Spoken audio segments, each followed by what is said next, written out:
오늘 우리의 이야기가 여러분의 마음에 깊은 울림을 주고 소중한 분들과 함께 나눌 가치가 있다고 생각하신다면 구독과 좋아요를 통해 저희에게 큰 힘을 실어주시길 부탁드립니다. 여러분의 따뜻한 관심 하나하나가 더 좋은 이야기를 만드는 소중한 밑거름이 됩니다. 여러분과 여러분의 가정에 늘 평안과 은총이 가득하기를 기도합니다. 나이가 들어간다는 것은 어떤 의미일까요? 우리 사회에서 존엄한 노년의 삶이란 과연 가능한 것일까요? 오늘 우리는 조금 먼 나라 캐나다의 이야기를 통해 이 질문에 대한 하나의 답을 함께 찾아보고자 합니다. 모든 노인이 안정적인 연금을 받으며 살아갈 수 있다면 더할 나위 없이 좋겠지만 현실은 그렇지 않습니다. 특히 낯선 땅으로 이민을 온 경우 연금 가입 시기가 늦어 충분한 혜택을 받기 어렵거나 평생 소득 활동 없이 가정을 돌본 분들은 연금 제도의 사각지대에 놓이기 쉽습니다. 하지만 캐나다 사회는 그렇다고 해서 이들을 가난 속에 방치하지 않습니다. 이 땅의 구성원이 된 이상 최소한의 인간다운 삶을 보장하는 것은 국가의 책임이라는 깊은 사회적 합의가 있기 때문입니다. 한 사람이 굶주림으로 고통받는다면 그것은 개인의 실패가 아닌 정부의 책임으로 여기는 것입니다. 그래서 정부는 이들이 최소한의 삶을 영위할 수 있도록 집세를 지원하고 식료품을 살 수 있는 생활비를 보조합니다.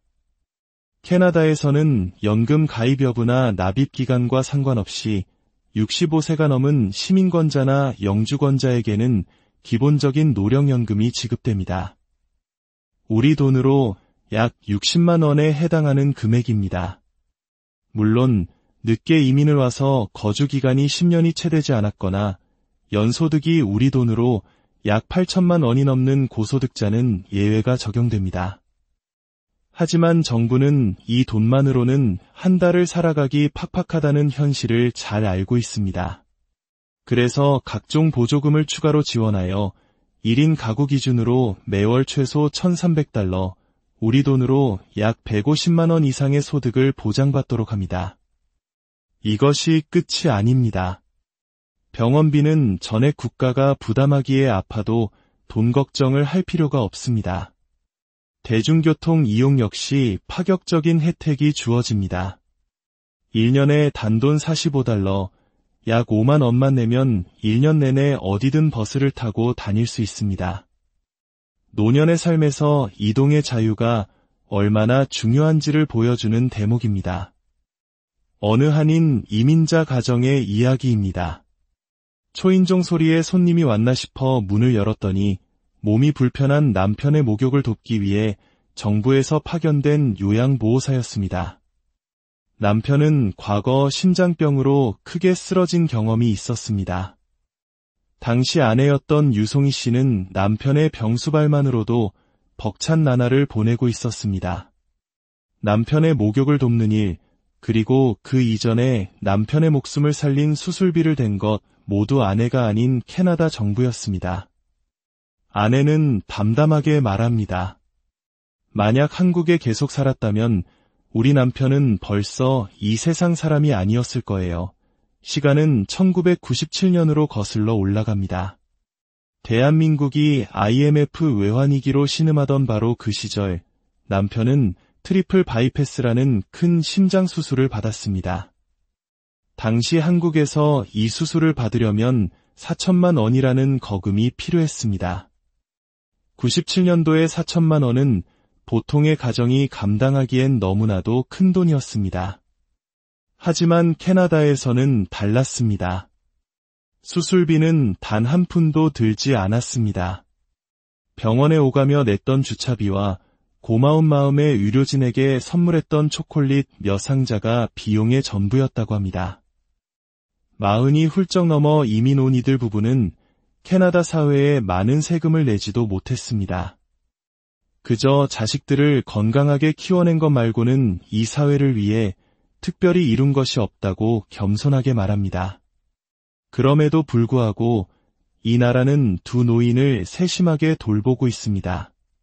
캐나다 정부가 우리 집 큰아들이에요.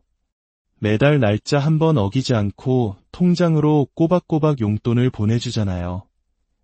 이렇게 노인을 봉양하는 정부라니 참 재밌고 부러운 말이지요. 아내의 이 말 속에는 깊은 철학이 담겨 있습니다.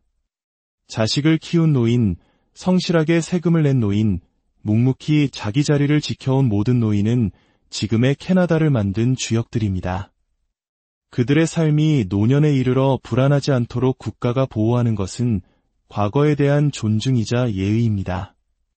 동시에 지금을 살아가는 젊은 세대들의 미래를 위한 약속이기도 합니다. 언젠가 그들도 노인이 될 것이기 때문입니다. 물론 모든 사람이 젊은 시절부터 은퇴 후를 완벽하게 준비할 수 있는 것은 아닙니다. 열심히 저축하며 노후를 대비한 사람도 있지만 예기치 못한 사고나 질병 혹은 사업 실패로 어려움을 겪으며 저축은커녕 당장의 생계를 걱정해야 하는 사람들도 있습니다. 평생 주부로 살다가 갑작스럽게 남편을 잃고 아무런 기술이나 소득 없이 막막한 현실에 내몰리는 경우도 있습니다.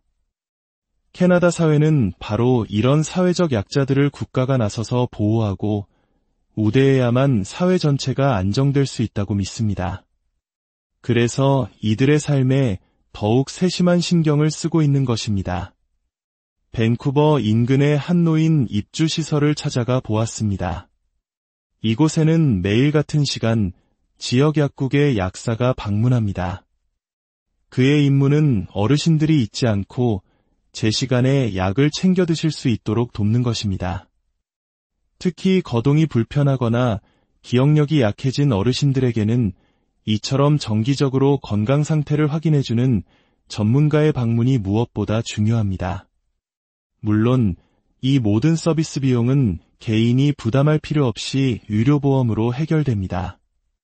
나이가 들면서 가장 두려운 것은 무엇일까요? 아마도 병든 몸으로 홀로 남겨지는 것일 겁니다. 혼자서는 식사 준비, 청소 같은 일상생활조차 버거워지고 각자의 삶으로 바쁜 자식들에게 짐이 되고 싶지 않은 마음. 헬렌 할머니는 1년 전 이곳에 입주했습니다. 남편과 사별하고 홀로 지내다 갑작스럽게 뇌졸중으로 쓰러진 후였습니다. 이제 그녀에게는 루이스라는 새로운 친구가 생겼습니다.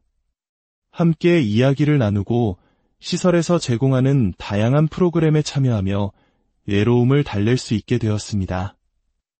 서구 사회는 오래전부터 신체 기능이 저하된 노인을 어떻게 돌볼 것인가를 고민해왔습니다.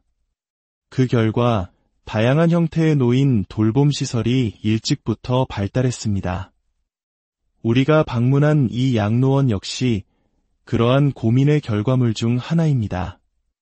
이곳은 공동 주거 시설이지만 모든 노인은 각자의 개인 방을 사용합니다. 자신이 평생 사용해온 가구나 소중한 추억이 담긴 소품들로 방을 꾸미며 익숙하고 편안한 자신만의 공간을 만들어갑니다. 한 달 이용 비용은 약 120만 원 정도지만 형편이 어렵다고 해서 입주가 불가능한 것은 아닙니다. 자신이 낼 수 있는 만큼의 비용을 내고 부족한 부분은 정부의 지원을 받을 수 있습니다. 헬렌의 외동딸 캐서린이 어머니를 찾아왔습니다. 그녀는 어머니가 이곳에 오시기 전까지 매일같이 어머니 댁을 찾아가 돌봤다고 합니다. 하지만 직장 생활과 육아를 병행하며 나이 드신 부모님을 돌보는 것은 결코 쉬운 일이 아니었습니다. 무엇보다 어머니가 홀로 집에 계실 때면 늘 불안한 마음을 떨칠 수 없었습니다. 캐나다에서는 자녀들이 일찍 독립하기 때문에 배우자가 먼저 세상을 떠나면 노인들은 홀로 남겨지는 경우가 많습니다. 물론 재택 서비스를 통해 식사나 청소 도움을 받을 수 있지만 마음 깊은 곳에서부터 차오르는 고독이라는 감정은 쉽게 해결할 수 있는 문제가 아니었습니다. 그래서 캐나다의 노인시설은 단순히 의식주를 해결해주는 공간을 넘어섭니다. 노인들이 사회적으로 고립되지 않고 다른 사람들과 교류하며 삶의 활력을 유지하도록 돕는 활동의 공간이기도 합니다. 늙고 병들었다고 해서 죽음만을 기다리며 무기력하게 살도록 내버려 두지 않습니다. 새로운 것을 배우고 친구를 사귀고 소소한 일상에서 즐거움을 찾는 것, 행복을 누릴 수 있는 최대한의 기회를 갖는 것은 복지국가에서 노인들이 마땅히 누려야 할 권리라고 믿기 때문입니다. 다른 선진국들과 마찬가지로 캐나다 역시 고령화라는 큰 숙제를 안고 있습니다. 전체 인구의 14% 이상이 65세 이상 노인입니다. 이들을 위해 최상의 복지를 제공한다는 것은 국민이 낸 세금의 상당 부분을 노인을 위해 사용하고 있다는 의미이기도 합니다. 실제로 캐나다는 전체 복지 예산뿐만 아니라 보건 예산의 절반가량을 노인들을 위해 사용하고 있습니다. 어떤 이들은 이것이 미래 세대에게 너무 큰 부담을 지우는 것이 아니냐고 반문할지도 모릅니다. 하지만 캐나다 사람들은 조금 다르게 생각합니다. 지금 노인들에게 쏟는 정성과 투자는 결코 사라지는 비용이 아니라는 것을 압니다.